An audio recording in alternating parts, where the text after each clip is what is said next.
네, 안녕하세요. 네, 일주일 만에 다시 뵙습니다. 다 어떻게 잘들 지내고 계시나 모르겠네요. 오늘 줌으로 하시는 분들이 많아서, 네, 우리 나이봉 학생은 화면을 켜주셨고, 우리 양현경 성도님은 소리가 안 들릴 것 같은데, 지금 상황이. 네, 제 소리가 아마 안 들릴 것 같아요. 한번 따님이 그거를 조정을 해주셔야 될 것 같은데, 비디오 시작도 요청을 하고, 지금 오디오 설정이 안 돼 있어서 아마 소리가 안 들릴 것 같아요. 남미일자님 혹시 이제 화면은 나왔는데 오디오 설정이 안 돼 있거든요. 맨 처음에 접속할 때 지금 집사님 한 것처럼 그렇게 해야 된다고 따님한테 한번 연락을 해주시면 좋을 것 같아요. 네. 네. 아유, 지난 일주일 동안 참 많은 일이 있었습니다. 다사다난했지요. 네. 저도 네, 많은 일이 있어서 지금 조금 새로운 환경에서 조금 익숙치 않은 환경에서 오늘 하루 교육을 진행해야 될 텐데요. 어, 재균 씨도 지금 오늘 오디오로만 참석해야 된다고 얘기를 들었습니다. 혹시 어, 그러면 목소리는 들을 수 있을까요? 잠깐이라도 제가 지금 하고 있는 얘기가 들리는지 확인은 해야 될 테니까. 네. 그랬더니 끊어졌습니다. 네. 그리고 아직 저기는 못 들어오셨고, 강조희 학생은 아직 못 들어오셨고요. 시간이 조금 더 필요한가 본데, 조금만 더 우리 양학경 성도님도 지금 얼굴은 보이고 있는데, 그, 네, 오디오 설정이 안 돼 있어서 아마 지금 보고 계시는 것 같은데, 다 허용만 누르시면 되긴 하는데, 허용을 못 누르신 것 같습니다. 음. 우리 강조희 학생도 들어오기로 했죠? 못 들어온다고 그랬나요? 그 들어온다고 그랬죠? 아직 못 들어오셔서 조금 더 시간이 필요한가요? 네, 조금 더 기다리는 걸로. 우리 나이봉 학생은 잘 지냈어요? 한 주간? 네, 잘 지냈어요. 네, 항상 여기 얼굴, 여기만 이렇게 위로만 볼 수 있어서 나중에 네, 그 실물을 볼 때까지 기대하겠습니다. 그날 네, 온전한 아름다운, 네, 멋있는 모습을 볼 수 있을 거라고 보고요. 우리 재균 씨 새로 들어왔는데, 네, 지금 제 얘기 듣고 계시는지만 한번 확인해 줄 수 있을까요, 재균 씨? 아, 네. 방금 잠깐 전화가 와가지고, 네, 지금 그랬군요. 듣고 있습니다. 어디 이동하고 있나 봐요? 네. 네, 그래요. 오늘 어쩔 수 없는 상황 속에 있다면 잘 경청해 주시고, 다음 주에는 또 얼굴 보면서 할 수 있었으면 좋겠습니다. 네. 양한경 선도님은 지금 저기 조치가 안 됐는데, 혹시 따님이 같이 안 계신가 봐요? 네, 그럼 어떡하죠? 지금 소리가 안 들리실 텐데, 아마. 전화를 양한경 선도님하고 직접 한번 통화를 해주시면 좋을 것 같고요. 네. 그러면 조이 학생도 아직 안 들어왔는데 우리가 계속 그냥 기다릴 수는 없으니까 우리 진행하는 대로 일단 진행하면서 함께 해주시기를 기다리면 좋을 것 같습니다. 네, 우리 항상 하던 대로 음, 성경 묵록과 부르면서 시작하겠습니다. 지난 일주일 별일이 많았고 그리고 지금 코로나 확진자들도 엄청 많아져서 계속 음, 좀 경험해보지 못하는 상황들, 그런 것들을 많이 경험하고 있습니다. 근데 이런 상황 속에서도 우리 신앙인으로서 참 중요한 부분은 음, 한결같은 거, 성실함 뭐 이런 것이라고 할 수 있을 것 같습니다. 우리 교육 오늘 진행하는 데 있어서 똑같이 했던 대로 똑같이 네, 성경 목록과 불러보겠습니다. 근데 제가 지금 공유한 공유를 했는데 네, 잘 안 되는 것 같아서 다시 한번 해볼게요. 화면을 넘겼는데 화면이 넘어가지가 않아서 다시 한번 공유를 지금 해보고 있습니다.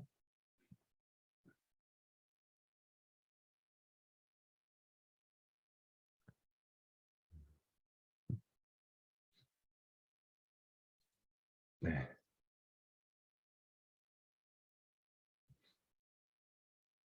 공유를 했는데 시간이 좀 오래 걸리네요. 제가 쓰던 컴퓨터가 아니다 보니까 음, 전 이미 제 화면에서는 넘어갔는데 옛날 화면이 계속 지금 이제 떴네요.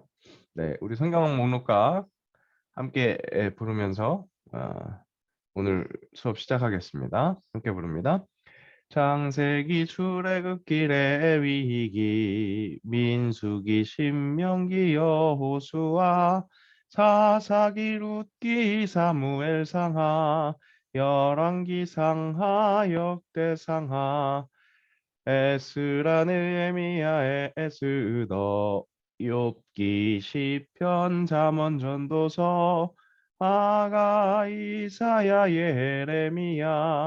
예레미야, 해가, 에스겔, 다니엘, 호세아, 요엘, 아모스, 오바댜, 요나미가, 나움, 하박국, 스바냐, 아케, 스가랴, 말라기, 마태, 마가, 누가, 요한, 사도행전, 로마서, 고린도전후서, 갈라디아, 에베소, 빌립보, 골로새, 데살로니가 전후, 디모데전서, 디모데후서, 디도, 빌레몬, 이브리, 야고보, 베드로, 전후, 요한, 1, 2, 3서, 유다, 계시록까지 성경 총 66권이라는 거 또 기억해 주시고요.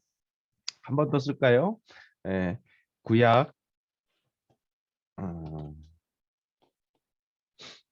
신약 총 66권이라는 것, 27, 39, 27이라는 것 기억해 주시면 좋겠습니다. 오늘 공유 화면에 좀 문제가 있어서 제가 지금 열심히 필기를 했는데 공유가 안 돼 있어서 조금 천천히 해야겠네요. 공유가 안 돼서 조금 더 천천히 하면서 넘어가겠습니다. 컴퓨터에 좀 다른 것들, 필요 없는 것들은 지우고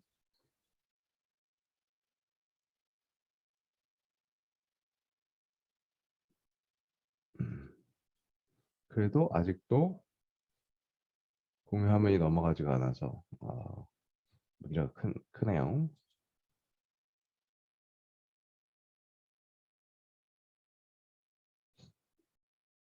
자, 화면이 안 되면 많이 답답한데 다시 한번 해볼게요.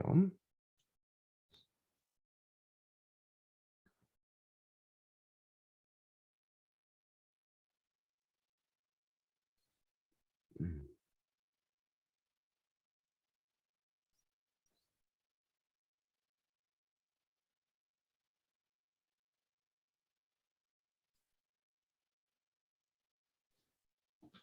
음. 이게 굉장히 느리네요.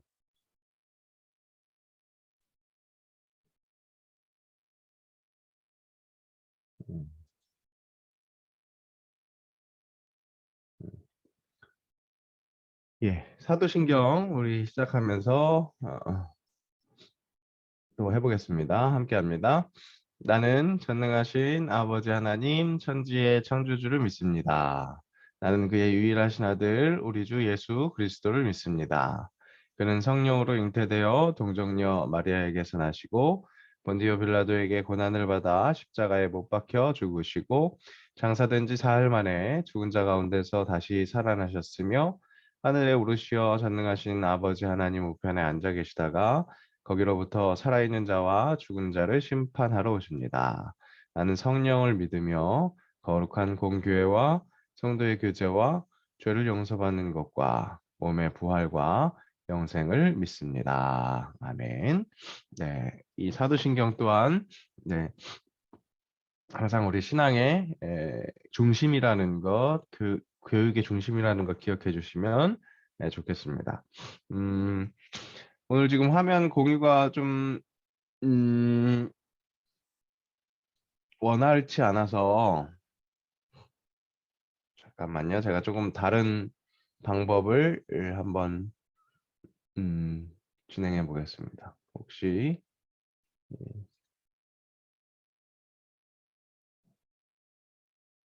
필기가 안 되더라도 화면을 볼 수 있는 방법들로 한번 바꿔볼게요. 이봉 씨, 나이봉 우리 형도님 원래 몇 시에 일어나요, 보통? 저 지금 아까 지금 원래 10시. 취침 시간이죠, 원래? 네. 그래요. 우리 보통 좀 쉽지 않은 일들을 하고 있습니다. 그죠? 우리가 원래 살던 또 패턴이 있으면 그걸 조금씩 변화시키는 것 또한 또 아까 제가 말씀드린 그 성실, 일관됨, 한결됨의 시작이라고 할 수 있을 거예요. 네, 한번 그런 또 훈련도 되는 그런 이번 교육 시간이 되었으면 좋겠습니다. 자, 볼게요. 제가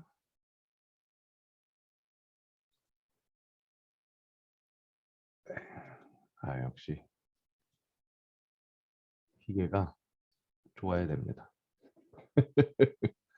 네, 오늘 일단 중지하고요. 2번을 공유하는 걸로. 네, 그러면 네, 됐습니다. 네, 이게 훨씬 빠릅니다. 저번 주에 했었던 거 한번 기억해 볼게요. 세례에 대해서 우리 교회주에서 어떻게 이야기하고 있는지 그것에 대해서 다시 한번 확인했습니다. 그래서 첫 번째, 세례의 의미는 죄 씻음을 받는 표다. 그래서 우리가 하나님과 분리되어 있는 그 죄된 상태를 해결하시는 예수님, 그 예수님이 바로 우리의 죄를 대신해서 죽으신 주님이시고, 그 예수님을 주님으로 인정하는 그 믿음, 그러한 믿음을 우리가 표현하는, 고백하는 행위라고 그렇게 말씀을 드렸습니다. 네. 그래서 우리가 실제적으로 세례식 때 하게 되는 모양들은 그렇게 성수로 우리 안수 기도 받고 그렇게 무릎을 꿇는 그 일들이, 그것의 의미는 바로 그렇게 내 죄의 문제를 해결하신 예수님, 그 예수님을 인정하는 것을 고백하는 것이라고 그렇게 말씀을 드렸습니다. 그래서 똑같은 자세를 취하더라도 확실히 어떤 의미로 내가 어떤 지금 표현을 하고 있는가, 그것을 아는 것은 확실히 다른 일이 됩니다.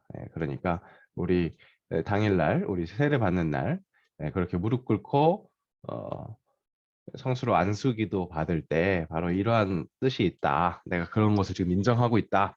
그런 모습이다. 그렇게 생각을 하시고 표현해 주시면 좋을 것 같고요. 네, 두 번째는 하나님의 자녀로 새롭게 태어났음을 확증한다. 새 생명을 허락받은 것이죠. 네, 하나님의 형상대로 지음 받은 사람들입니다. 그런데 죄가 들어와서 그 모든 것들의 기준이, 선악의 기준이 내 것이라고 생각하는 그런 변질된 모습을 갖게 된 사람입니다.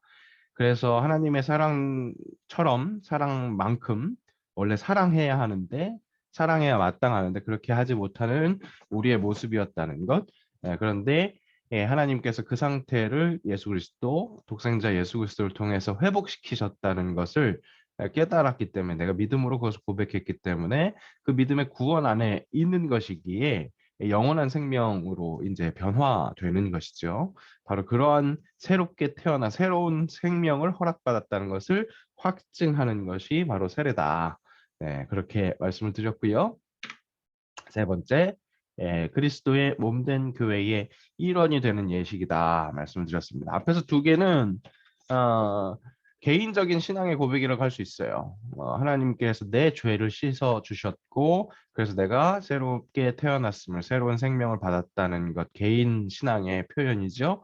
세 번째는 이제 공동체를 생각하게 되는 내가 그리스도의 몸된 교회의 정식 일원이 되었다는 것. 네, 그것을 표현하고 있습니다. 이렇게 세례는 수직적인 것과 수평적인 것을 같이 갖고 있는 십자가를 그린다고 그렇게 제가 자주 표현을 하는데 십자가가 위에서 아래로 떨어지는 수직선이 있죠. 네, 그와 동시에 이 수평으로 그어져 있는 수평선이 있습니다. 그래서 이제 십자를 그야말로 크로스를 이루는데 바로 이 세례의 의미에서도 바로 그런 십자를 볼 수 있다는 거죠. 네, 하나님께서 내 죄를 씻어주신 것, 하나님으로부터 나로 떨어지는 이 수식적인 은혜, 그렇게 새 생명을 얻었다는 것, 수식적인 은혜라고 할 수 있다면, 세 번째는 그리스도의 몸된 교회, 그렇게 수직적인 개인적인 그 모든 신앙의 고백을 하는 사람들이 함께 모인 교회, 이 교회의 일원이 되는 예식이라는 겁니다. 네, 그래서 세례식은 결코 뭐 예를 들어서 목사님 혼자 그 세례 받는 사람 하나 그렇게 두고 하는 경우가 거의 없습니다.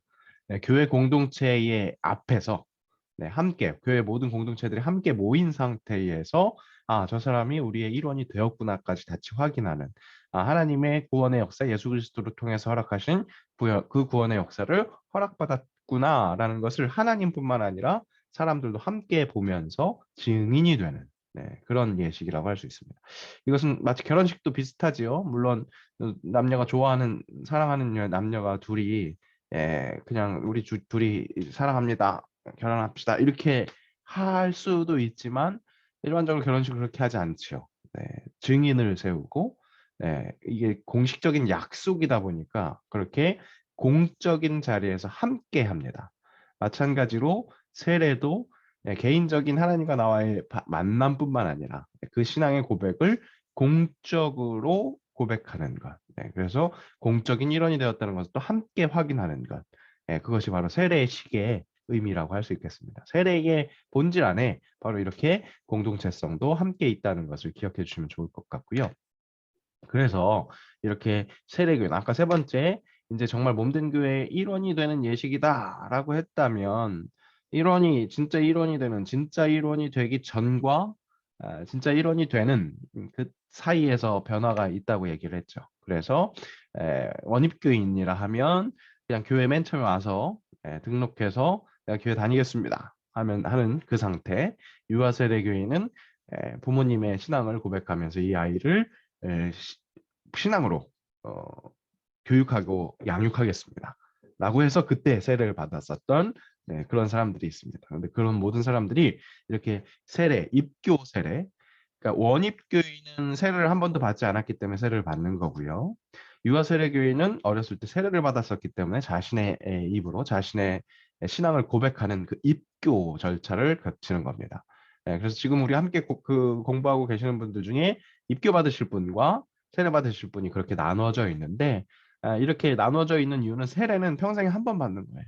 예수 그리스도의 이름으로 받는 그 세례는 성부, 성자, 성령의 이름으로 받는 세례는 평생에 한 번 받는 것이다. 공교회에서 이 교회에서 저 교회로 옮겨갔기 때문에 나는 이 교회에서 세례 받았으니까 저 교회로 옮겨갔으면 이제 또 세례를 받아야 된다. 이게 아니라 공교회, 우리 유니버설 처치, 우리 보편적인 교회, 하나의 모든 교회들이 예수의 이름으로 모이는 교회들을 함께 그 공교회성을 인정하는데 그렇기 때문에 세례를 한 번 받았으면 그 세례를 다른 교회에서도 인정하는 바로 그러한 모습들입니다. 그래서 평생에 세례는 한 번 받게 돼 있기 때문에 유아 세례, 부모의 신앙 고백으로 유아를 키우겠습니다 하면서 줬었던 세례도 세례로 인정되기 때문에 성인이 되어서 입교, 자신의 신앙을 고백할 때에는 세례를 다시 베푸는 것이 아니라 그렇게 자신의 신앙으로 이제 정말 내 신앙으로 고백합니다 하는 그 입교를 하게 되는 거죠.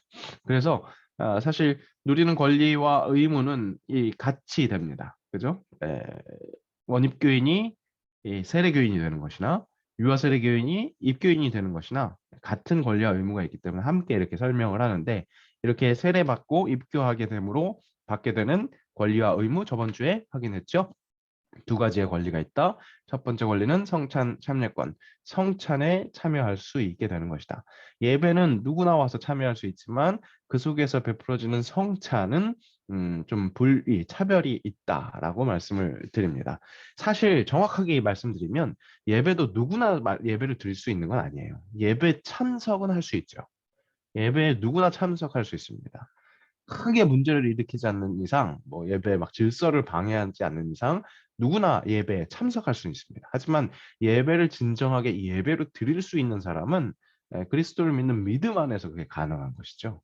왜냐하면 제가 계속 말씀드리지만 우리 하나님과 우리의 관계는 인격적인 관계입니다. 예배도 하나님께서 말씀하시고 그에 따른 응답하는 바로 그렇게 인격적인 일들이 일어나는 시간인데 예수님을 알지 못하고 하나님을 알지 못한다면 그 예배에 참석할 수는 있지만 예식으로 생각해서 이 예식에 참여할 수는 있지만 또한 설교 말씀을 좋은 말씀으로 훈화 말씀으로 들을 수는 있지만 믿음이 없으면 하나님께서 내미시는 그 손과 거기에 응답하는 또 이 예배자의 손이 맞닿아지지 않으면 인격적인 관계가 일어나지 않는 거죠. 그렇기 때문에 예배를 다 드릴 수 있다라고 얘기하기는 어렵습니다. 예배 참석은 다 할 수 있지만 예배를 다 드리는 것은 좀 차별이 있게 되는 거죠. 성찬도 마찬가지인 겁니다. 성찬은 아예 맨 처음에 아예 저번 주에 말씀드린 것처럼 세례를 받지 않은 분들한테는 나눠주지 않으려고 하는 것이 기본 방침이에요. 그런데 그럼에도 불구하고 얼떨결에 받았어요. 세례를 안 받았는데 성찬 키트를 받은 거죠. 요즘으로 따지면 요즘에는 이제 우리가 코로나라서 이렇게 떡과 포도주가 들어가 있는 이 키트를 나눠주는데 얼떨결에 받았어요. 그리고 남들 하는 것처럼 똑같이 했어요. 그렇다고 참여하는 것이 아니라는 거죠. 그것에 대한 본질을 제대로 알고 함께 정말 인격적인 관계의 교제가 될 수 있는 이해와 그 안에서의 인격적인 교제가 있을 때 이게 가능한 건데 그것이 바로 세례교인이 됨으로 여러분들이 지금 이렇게 교육받고 의미를 알고 그 의미를 충실히 실천하는 그 일을 할 때 진정 성찬을 참여할 수 있다는 거죠.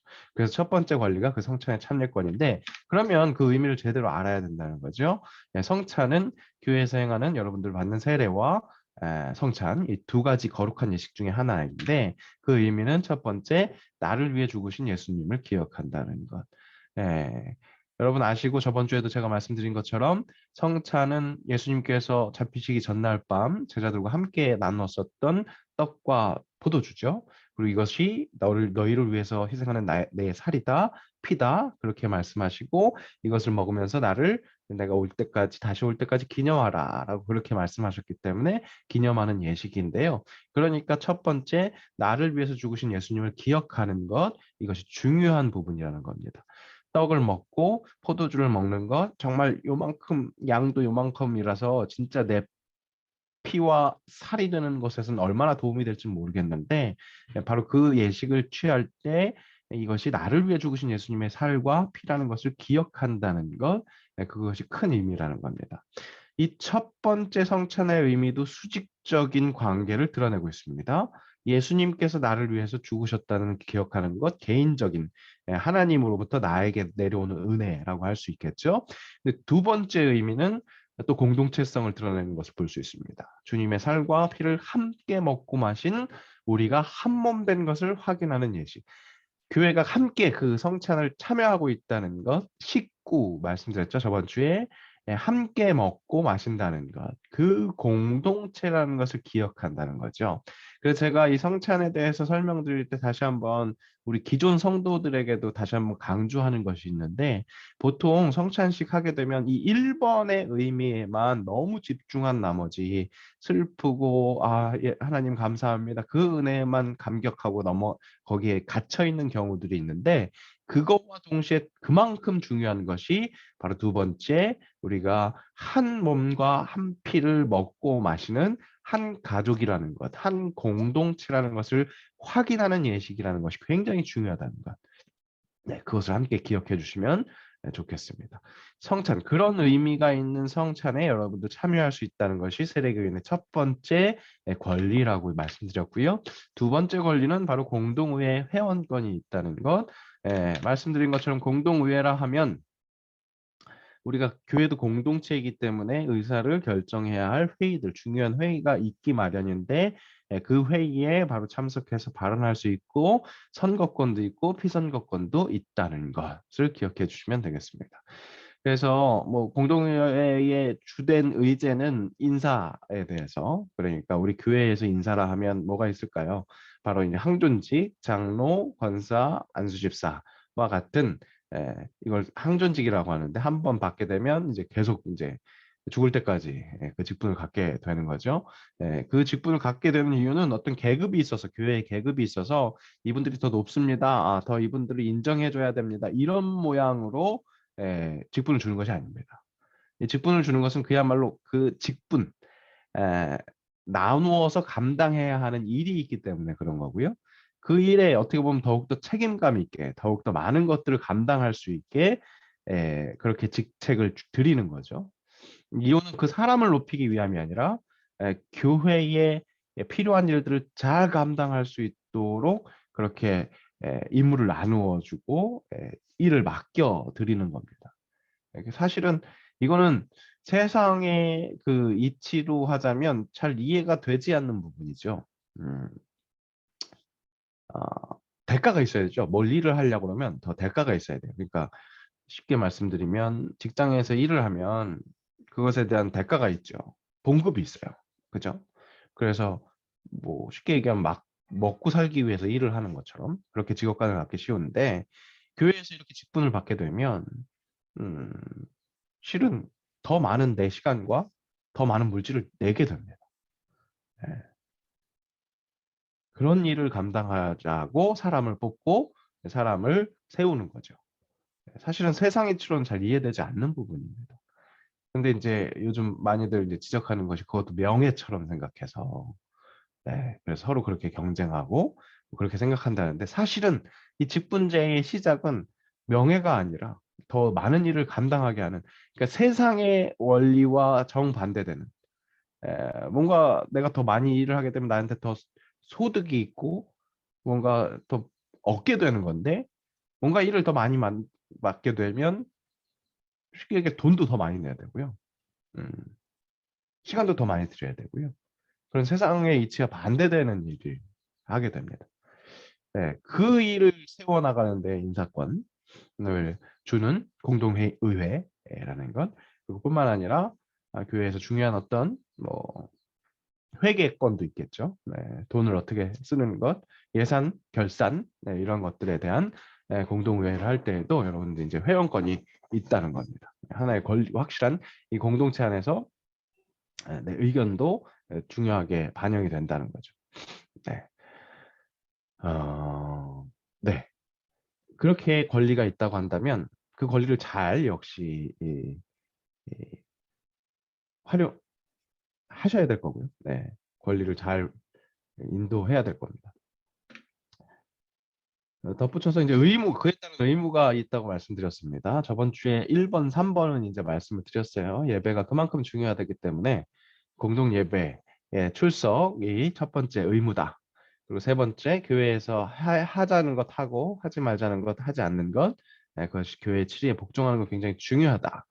그렇게 말씀을 드렸습니다. 두 번째가 봉헌이에요, 봉헌. 제가 저번 주에 너무 이것을 쉽게 설명하면 좀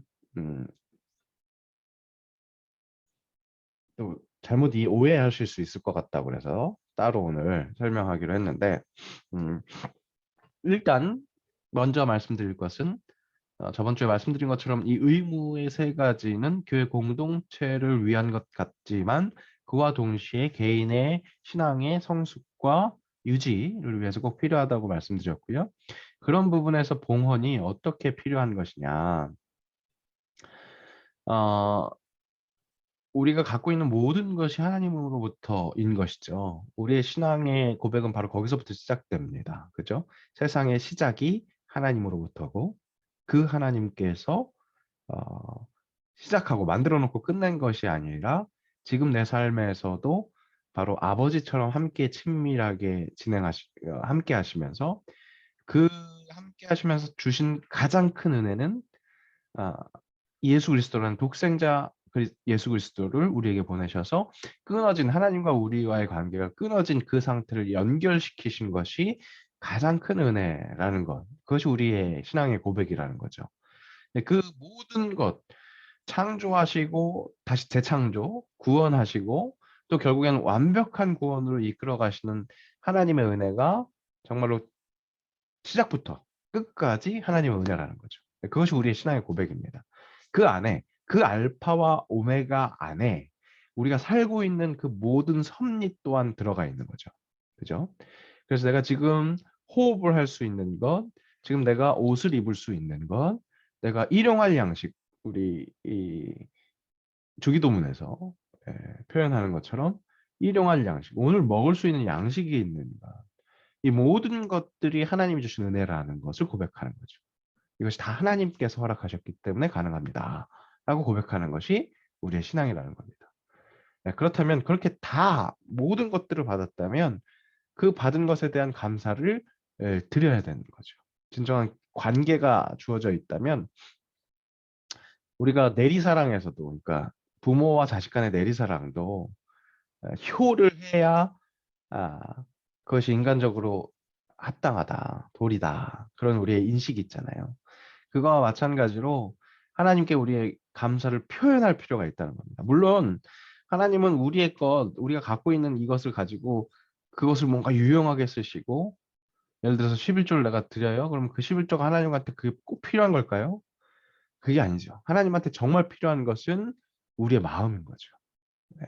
근데 사람이 마음을 표현할 때 물질을 동원하지 않으면 마음이 표현되지 않아요.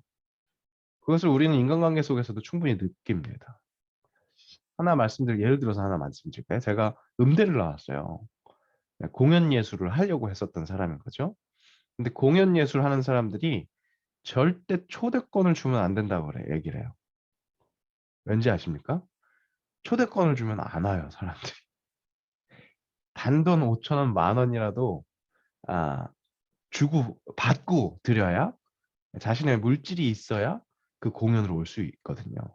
그 공연을 정말 공연답게 아름답게 하려면 너무 감사하니까 내 공연을 찾아오시는 것을 감사하니까 초대권을 드리는 것 그게 아니라 그 공연으로 정말 좋은 어떤 영감이라든지 감동을 주기 위해서라면 일단 참여를 해야 되잖아요. 와야 되잖아요. 그죠? 오게 만들려면 실은 초대권으로 공짜로 주면 되는 게 아니라 에, 단돈 얼마라도 본인이 쓰게 해야 된다는 것이 보통 철칙입니다. 그와 마찬가지로 우리 성경에도 그 말이 있어요. 우리의 재물이 있는 곳에 우리 마음이 있다고요. 네, 결코 내 마음은 이래 라고 그러면서 표현하지 않는 것은 사랑이 아니라고 그런 표현이 있잖아요. 그죠? 그런 것처럼 우리에게 어떻게 보면 봉헌은 하나님께 그 물질이 필요한 것이 아니라 우리에게 필요한 거예요. 이 봉헌의 이 구조라는 것은 우리에게 필요한 겁니다. 하나님께 드리는 그것이 필요하다는 거죠. 그래서 이 봉헌에서 제가 강조하는 것은 11조를 강조를 드려요. 이유는 어, 열의 하나를 드리는 게 11조인데요. 예를 들어 내가 100만 원을 벌었다. 그럼 10만 원을 드리는 거죠. 근데 그것을 무슨 조세처럼 10%꼭 하나님께 까서 드립니다. 뭐 이런 의미가 아니라 실은 열의 하나의 중요한 여러 가지 의미들 중에 중요한 첫 번째 의미는 첫 번째라는 겁니다. 나에게 주신 것들 중에 첫 번째를 하나님께 드립니다. 네. 얼마나 다행이에요. 10개 중에 9개 드리고 한 개만 너 써라 이러는 게 아니라 한 개만 드리라고 그렇게 말씀하시는데 거기에서 우리에게 필요한 의미는 첫 번째, 정말 하나님께서 나에게 주신 그 여러 가지 은혜들 감사하며 드리는 그렇게 주고받는 그런 관계에 꼭 중요한 표시라는 거죠. 그리고 이 봉헌은 그렇게 내 신앙의 개인적인 고백인 것뿐만 아니라 오늘 우리가 살펴볼 교회가 감당해야 하는 여러 가지 일에 우리의 정성도 함께 쓰여진다는 것에 또 의미가 있습니다. 네, 그래서 그것은 이따가 한번 살펴보고요. 실제적으로 여러분들 봉헌 생활할 때 제가 제일 강조드리는 것은 11조는 어떠한 모양이라든지 참여하시라. 그거 10의 1조 드리면 그만큼 더 많은 것을 채워주시는 하나님이시다라는 것을 고백하시고, 이게 내 거였는데 그거 중에 내가 세금 떼듯이 이렇게 뗀다는 그런 개념을 가지시는 것보다 10개를 다 주신 하나님 것에서 내가 이것을 떼어드립니다라는 생각으로 이렇게 해주시면 좋을 것 같고요. 그리고 우리 교회 안에서는 여러 가지 봉헌의 제목들이 있습니다. 주정 봉헌이 또 있어요. 주일마다 나와서 이렇게 자기가 이렇게 채워서 드리는 거. 이 주정 봉헌은 실은 모든 교회가 다 갖고 있지는 않습니다. 어떤 교회는 주정 봉헌이 아예 없는 교회들이 있어요. 근데 우리 교회 안에서 주정 봉헌이 생긴 이유를 제가 이제 저희 교회 출신이다 보니까 얘기를 들어보면, 우리 교회는 이 광장시장이나 이 옆에 자영업자들이 많기 때문에, 교인들 중에 자영업자들이 많기 때문에 자영업자들이 소득의 11조를 뗄 때 이게 어디까지가 소득인지 잘 계산이 안 되는 경우가 많았죠. 요즘에는 이제 많이 이렇게 모든 것들이 시스템이 돼서 이번 달 내가 소득 이 정도다라는 것을 좀 잘 계산할 수 있을지 모르겠지만, 실은 요즘에도 잘 안 될 거예요. 왜냐하면 이 자영업자들은 이게 워낙 이 재정의 이 순환이 복잡하게 돌아가니까요. 그런 것들을 감안해서 어, 우리 목사님 그때 당대 목사님께서 생각해 주셔서 주정봉헌으로 적정하게 떼서 매주 이렇게 봉헌하는 것이 좋겠다. 그런 의미로 사실은 세워졌다고 하더라고요. 근데 우리가 주정봉헌을 우리의 시대에 맞게, 나의 상황에 맞게 드릴 수 있는 것은 어떤 거냐면, 주일 예배에 참석하잖아요. 예배 참석한 한없는 은혜에 대한 우리의 응답이, 또 액션이 있어야 됩니다. 다음 주에 예배에 대해서 배우게 될 텐데, 다시 한번 먼저 말씀드리면, 예배는 하나님께서 우리에게 주시는 계시, 하나님은 우리에게 보여주시는 거죠. 들려주시는 거죠. 자신에 대한 것들을 얘기해 주시고 보여주십니다. 그러면 은혜를 받을 수밖에 없죠. 그 은혜에 대한 응답이 계속해서 상호작용하는 시간이거든요. 그 응답에는 여러 가지 방법이 있습니다. 찬양하는 것도 있고요. 기도하는 것도 있고, 우리가 하나님께 올려드리는 것들이 있는데, 그것 중에 어떻게 보면 굉장히 그 현실적인 것, 그 물질도 담아서 드리는 그런 봉헌의 시간도 있는 거죠. 그 봉헌의 시간을 주일에 정해놓고 드리는 것. 어떻게 보면 당연한 만남 속에서 우리가 행할 수 있는 액션, 정규적인 액션이라고 할 수 있겠는 거죠. 그래서 제가 죄송합니다. 이 시간에 주정봉헌에 대한 제안을 드릴 때 어떻게 드리냐면, 전혀 부담되지 않는 액수로 빠지지 않고 드리시라. 친구를 만났을 때 커피 한 잔 하는 거나, 뭐 그건 이 전혀 부담되지 않는 그 액수는 우리 성도분들마다 다 다를 거예요. 그렇죠? 그런데 정말 하나님께 매번 이렇게 나오면서 감사하면서 드릴 수 있는, 전혀 부담되지 않는 선에서 주정봉헌을 작정하시고 주정봉헌을 드리시라, 그렇게 제안을 드립니다. 그렇게 저도 실제로 그렇게 하고 있고요. 그리고 11조는 꼭 이 의무가 신앙의 유지와 성숙을 위해서 필요하다고 말씀드린 것처럼, 이 봉헌 중에 특별히 11조는 바로 그렇게 우리 신앙의 유지와 성숙을 위해서 꼭 필요하다는 것을 기억하시고 11조를 꼭 진행했으면 좋겠습니다. 제가 이 시간에 젊은 친구들 있으면, 그리고 우리 또 중고등부 학생들이 있으면 꼭 이 얘기를 해요. 11조는 지금 내가 10만 원 용돈 받을 때 10,000원 내는 게 쉬울까? 나중에 성공해서 1억 벌 때 1,000만 원 내는 게 쉬울까? 그런 걸 물어보거든요. 그러면은 뭐 생각하는 사람마다 다르겠죠. 생각하는 사람마다 다를 수 있는데, 지금은 내가 너무 조금밖에 없으니까 나중에 많이 벌 때 내게, 지금 상황이 좋을 때 이렇게, 그러면 상황이 인간에게는 상황이 좋을 때가 없죠. 네. 언제나 지금 당장 살아가기 바쁩니다. 그죠?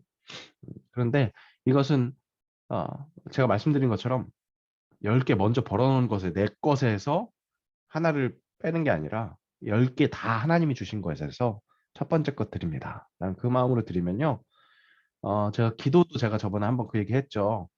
여러분들 기도 그냥 노골적으로 하나님 이거 주세요 이렇게 기도 한번 해보시라고 그러면 주신다고. 이렇게 신앙의 초보 단계에서는 또 잘 주신다고 그런 얘기도 드렸는데 이 봉헌에 대해서도요. 한번 통 크게 드려보십시오. 그러면 어머 이게 무슨 일이야? 하고 또 경험하는 일들이 있거든요. 제가 그런 개인적인 경험들을 또 얘기도 하긴 하는데 지금 시간이 많이 흘러서 오늘은 네, 조금 못할 것 같은데 나중에 또 기회가 있으면 그런 얘기들을 할 텐데 여러분들도 실제적으로 한번 그렇게 경험해 보시기를 또 제안해 드립니다. 그렇게 봉헌을 중요하게 생각하시고 의무에서 잘 기억해 주시면 좋겠습니다. 문답에서 이렇게 확인하실 수 있을 그런 질문들이에요. 세례교인으로서의 권리 2개, 성찬 참여권, 공동회 회원권이 있다는 것 기억해 주시고요. 의무의 3개, 공동회 예배를 출석하고 봉헌하고 교회 치리에 복장한다는 것. 그 권리와 의무 잘 기억해 주시면 좋겠습니다. 오늘은 원래 이제 하려고 했었던 것이 교회예요. 교회란 어떤 곳인가, 어떤 일들을 하는 것인가 라는 것을 확인해 보려고 하는데 시간이 많이 가서 최대한 간단하게 말씀드려야 될 것 같습니다. 우리가 교회 보통 하면 이렇게 지금 보이는 연동 교회당 앞에 있는 표지석 네, 이런 것들을 떠올리기 쉽습니다. 그런데 교회는 어디까지나 공동체입니다. 지금 여기 나타난 화면의 3번째 줄에 나와 있는 공동체요. 함께하는 공동체. 근데 그 공동체가 어떻게 모인 공동체냐? 하나님의 부르심을 받았다는 거죠. 그러니까 내 뜻대로 온 것 같지만 실은 우리의 이 교회됨은 그 시작은 하나님의 부르심, 소명이라고 하는데 그 부르심이 있었다는 겁니다. 그 부르심을 받아서 뭐 하는 사람들이요? 그리스도를 믿는 사람들이요. 그죠? 우리가 세례교인이 됐다는 것은 교회의 일원이 됐다고 했는데 그 세례교인의 된 일원이 된 중심에 뭐가 있었습니까? 첫 번째, 죄 씻음을 받은 표, 그리스도를 내가 믿음으로써 죄가 씻음 받았다. 라는 그 표를 받았다는 게 그때 세례교인의 세례의 의미라고 했잖아요. 그러다 보니까 그 세례교인들이 모인 교회는 무엇이냐? 바로 그리스도를 믿는 사람들의 공동체다. 근데 그 공동체가 어느 정도 공동체냐면 그리스도가 머리가 되시고 신자들은 각 지체가 된다는 겁니다. 쉽게 말씀드려서 어떤 사람은 손가락이고요. 어떤 사람들은 눈이고요. 어떤 사람은 코, 어떤 입 이런 여러 가지 역할을 감당하는 사람의 한 몸이 있으면 여러 가지 일을 감당하는 지체가 신자들이라는 거죠. 신자들이 각 지체가 되는 거고 그 지체들이 한 몸이 될 수 있게 하는 것은 바로 성령의 다스림입니다. 성령의 다스림이 있기에 우리가 진짜 한 몸은 아니잖아요. 그죠? 뭐 물리적으로 하나의 몸이 아닌데 성령께서 우리를 하나로 묶으셔서 마치 그리스도가 그 뭐 한 몸의 머리시고 각 지체가 바로 신자들이 된 것을 묶어주시는 것이 바로 성령님이시라는 거죠. 여기에도 지금 삼위일체 하나님이 다 드러나는 것을 보이십니까? 첫째 줄에 하나님의 부르심, 성부 하나님의 부르심이 있었다는 거죠. 그리고 그리스도가 성자 하나님이시죠. 그 그리스도가 우리 한 몸을 이루시는 데 머리시고 그리고 그 한 몸을 이루게 하나님의 부르심을 받은 사람들이 그리스도의 머리됨과 동시에 하나의 지체들로 이렇게 묶여지는 것이 가능하게 하는 것이 성령의 다스림이시다. 그 성령의 다스림에 함께하는 것이 거룩한 공동체, 교회다. 이렇게 말씀을 드릴 수 있는 겁니다. 여기서 얘기한 거룩한이라는 것이 바로 구별된 거죠. 다른 세상의 공동체와 구별되는 것.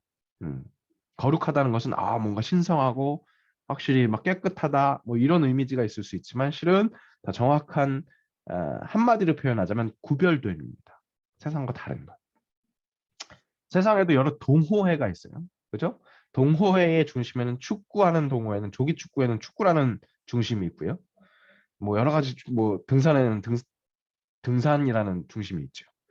근데 교회 공동체의 중심에는 예수 그리스도를 믿는다는 것, 하나님의 부르심과 예수님을 믿는 것과 성령의 다스림을 경험하고 있는 사람들의 모임이라는 것이 공동체라는 겁니다. 그리고 이 공동체는 한 몸이라는 표현을 쓴다는 것.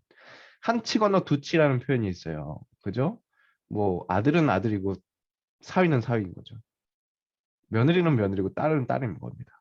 그런 표현이 있는 이유는 개체가 다르니까 한치 건너 두치라고 하는 겁니다. 그런데 이 교회라는 공동체를 표현할 때 한 몸이라고 하는 것은 한치 건너 두치라는 게 아니라는 거예요. 한 피로 한 몸으로 엮여 있다는 그만큼의 공동체성을 강조하는 그런 표현이라는 것을 기억해 주시면 좋겠습니다. 교회는 그렇게 삼위일체 하나님과 함께 되는 연합체, 생명체, 유기체라는 것을 기억해 주시면 좋겠습니다. 오늘 십자가의 수직 수평 계속 얘기가 나오는데요. 그죠? 우리를 부르셨다. 이것은 개인적인 얘기, 수직적인 얘기라고 할 수 있을 겁니다. 그런데 우리가 그 그리스도를 중심으로 십자가의 머리 되신 예수님께 중심으로 성령님의 교통하심으로 우리가 한 공동체로 묶였다라는 것은 또 십자가를 그리는 것이라고 할 수 있겠죠. 교회는 바로 그런 것이고요. 교회가 하는 일은 첫 번째 예배 중요하다고 했습니다. 예배가 왜 중요합니까? 우리 신앙의 심장이라고 표현할 수 있는 것, 하나님과 만나는 시간이기 때문에. 하나님과 교제하는 것은 우리의 24시간 언제나 함께 하시는 하나님이시긴 합니다. 하지만 우리가 참 둔감해서요. 우리가 참 무지해서 우리는 눈앞에 있는 것에 굉장히 휘둘리는 경우들이 많잖아요. 그러다 보니까 우리 일상생활에서 내 가까이에 있는 가족들이나 함께하는 뭐 친지들, 함께하는 동료들이 나의 심정을 건드리면 거기에 휘둘리는 경우가 많아요. 그러다 보니까 하나님을 이해하지 못하고 하나님께서 그 모든 상황 속에서도 그것을 주장하시는 하나님이신데 그것을 잊어버리는 때가 있다는 거죠. 그것을 다시 한번 기억하게 하고 내가 하나님의 자녀라는 것, 우리 아까 세례가 두 번째 새로운 자녀가 되었다는 것을 확증했다는 건데 그런 의미인데 그것을 다시 한번 기억하는 거. 잊어버릴 뻔하면 잊을 법하면 다시 한번 기억하게 하는 이 예배가 굉장히 중요하다는 겁니다. 교회의 5가지 사명을 얘기할 텐데요. 첫 번째 사명은 바로 예배라는 겁니다. 제가 이 얘기를 할 때 또 다시 한번 강조드리는 것이 뭐냐면 여기에 교회 사명 중에 예배가 첫 번째로 들어와 있는 것은 가장 중요하니까 첫 번째로 들어온 거야 라고 얘기하지 않습니다. 예배가 굉장히 중요해요. 근데 가장 중요하고 나머지 사명들은 두 번째, 세 번째가 될 수 있어 하는 순간 예배가 우상이 돼버릴 수가 있습니다. 이 얘기를 제가 이 얘기의 이해를 돕기 위해서 어떤 말씀을 드리냐면 대형 교회 주차난이 심각하죠. 주차장이 엄청 큰데도 주차할 차들이 너무 많다 보니까 예배 드려야 되니까요. 중요한 예배를 드려야 되다 보니까 한 시간에 그 제한된 시간에 막 집중이 되니까 주차장을 포화되는 거예요. 그러니까 동네 여기저기다가 막 세웁니다. 그럼 여기저기서 세우다가 남의 집 차고 앞에다가 주차를 해요. 빨리 난 진짜 중요한 예배를 드려야 되니까. 근데 그 집 이제 차가 나와야 되니까 전화를 합니다. 그 집 사람이, 그 집 주인이. 차 빼주세요. 아, 지금 무엇보다도 중요한 예배가 드리고 있기 때문에 기다리세요. 이렇게 끊어버리는 경우들이 이게 농담 같은데 이런 일이 일어나는 때, 이런 일들이 일어나는 경우들이 있거든요. 네. 물론 예배가 중요하지 않다는 게 아닙니다. 그만큼 다른 어떤 것들을 다 끊어버리고 하나님께만 집중하는 예배가 굉장히 중요합니다. 근데 그만큼 중요한 것이 또 형제와 함께 살아가는 것이 그만큼 중요하다는 거죠. 그 중요한 예배를 드리기 위해서는 그렇게 남에게 피해를 주지 않기 위해서 사전에 더 많은 노력들과 정성이 필요하다는 거죠. 쉽게 얘기하면 늦지 말고 교회 주차장 다 채워질 때까지 기다려서 늦게 가지 말고 좀 더 일찍 가는 방법도 있을 것이고요. 아니면 차 그렇게 많이 주차난이 일어나니까 대중교통 타는 그런 노력도 필요할 수 있을 것이고요. 이 얘기를 제가 시작한 이유는 예배가 가장 중요합니다라고 하면 이런 오류를 범할 수 있다는 겁니다. 교회에 제가 앞으로 말씀드릴 5가지 사명은 모두 다 중요합니다. 그 중에서 예배는 하나님과 만나서 교제하는 시간이기 때문에 굉장히 중요하기 때문에 강조드리는데 그만큼 중요한 것이 교회의 모든 5가지 사명이 다 중요하다는 것을 이해시켜드리기 위해서 이렇게 말씀을 드렸습니다. 한번 기억해 주시고요. 조금 진도가 밀렸습니다. 제가 저번 주에도 봉헌을 못 얘기하는 바람에 오늘 봉헌을 말씀드리는 바람에 시간이 많이 밀렸는데요. 다음 주에 교회의 사명 나머지 4가지까지 확인하면서 그러면 뭐하고 연결되겠어요? 우리의 봉헌이 여기에도 또 함께 사용되어져야 하는구나. 교회가 이런 일을 해야 되기 때문에 우리의 봉헌이 이런 데도 사용되어야 하는구나. 그런 이해도 되실 수 있을 겁니다. 그러니까 다음 주에 교회 5대 사명 중에 오늘 봤었던 예배와 네 가지를 확인할 거고요. 끝나면 예배의 중요성을 말씀드려야 되기 때문에 예배의 순서, 각 순서의 의미와 예배 시간에 어떻게 예배드려야 하는지에 대해서 한번 안내를 해드리는 그런 시간을 갖도록 하겠습니다. 오늘 여기까지 하고요. 다음 주에는 원래 우리 루틴하게 돌아갔었던 대로 할 거니까 이런 문제들이 없을 거고요. 그러니까 잘 시간을 또 더 아낄 수 있겠죠.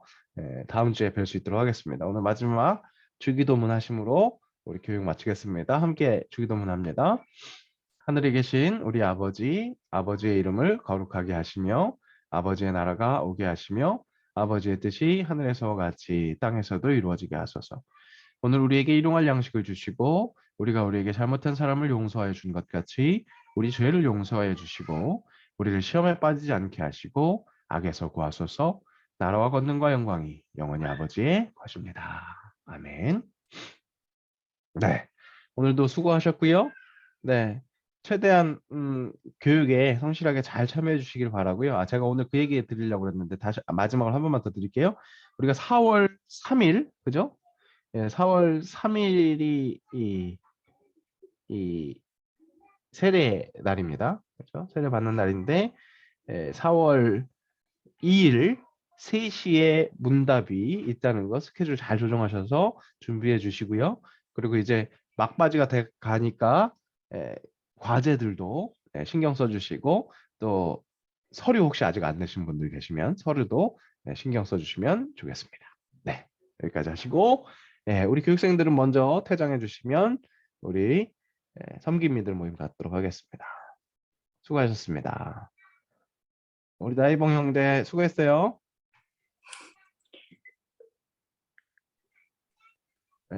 들리죠? 나이봉 형제 수고했어요. 네, 네, 수고하셨습니다. 네, 다음 주에 눈 더 크게 뜨고 함께해요. 네, 네, 안녕히 가세요. 우리 양현건 성도님도 이제 한번 화면 한번 누르시고요. 양현경 성도님 화면 한번 누르시고, 네, 네, 감사합니다. 네, 그 나가기 누르시면 한번 누르시면 위에 종료나 나가기라고 표현되어 있는 빨간 버튼이 있을 거예요. 그거 한번 누르시면 되겠습니다. 우리 나이봉 형제도 이제 나가시면 돼요. 먼저 퇴장하시면 되겠습니다.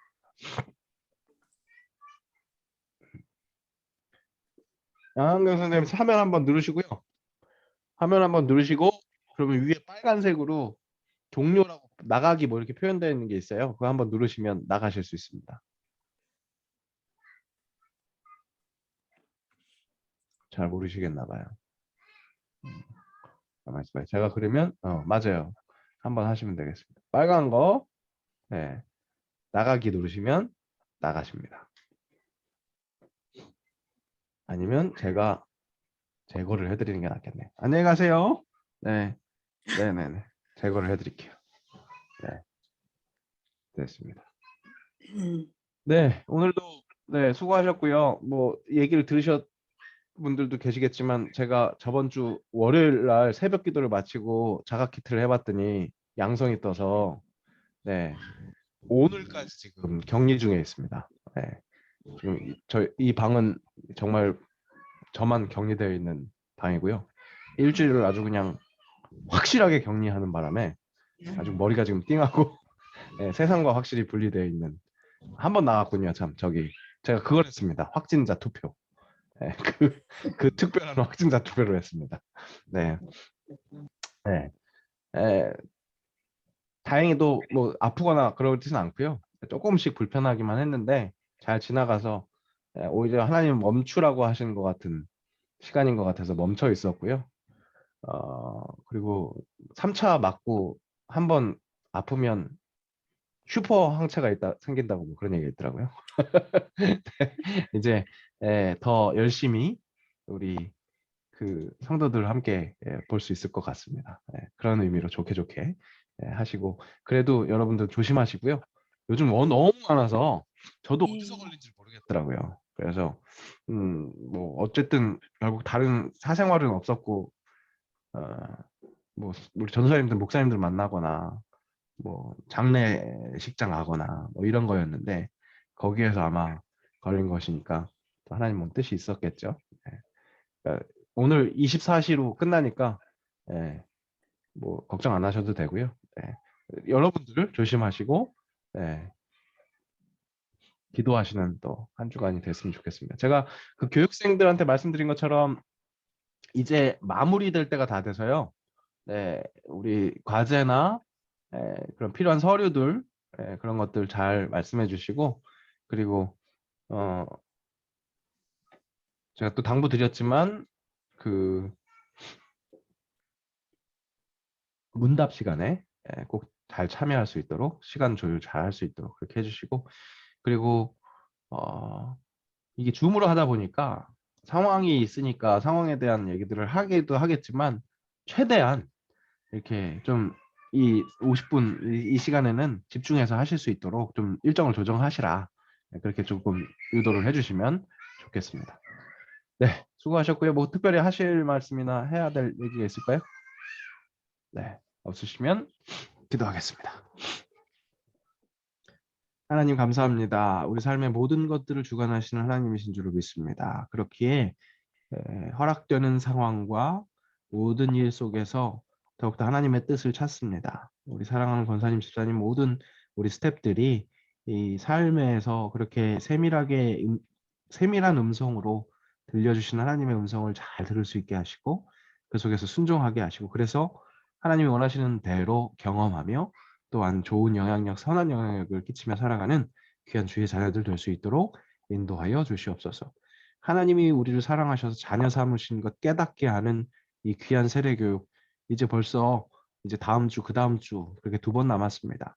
참여하는 모든 이들이 제발 이번 기회를 통해 하나님 제대로 알게 하시고 하나님의 사랑 알아갈 수 있도록 인도하여 주시옵소서. 그래서 그들의 신앙의 여정의 첫 발자국이 정말로 하나님 은혜였다. 그렇게 고백하는 그런 여정이 될 수 있게 하시고 하나님도 하나님 보시기에 좋았더라. 칭찬하시는 그런 귀한 교육생들 우리 교육의 과정이 되게 하옵소서. 일주일 주님께서 붙들어 주실 것을 믿사오며 예수님의 이름으로 기도합니다. 아멘. 네.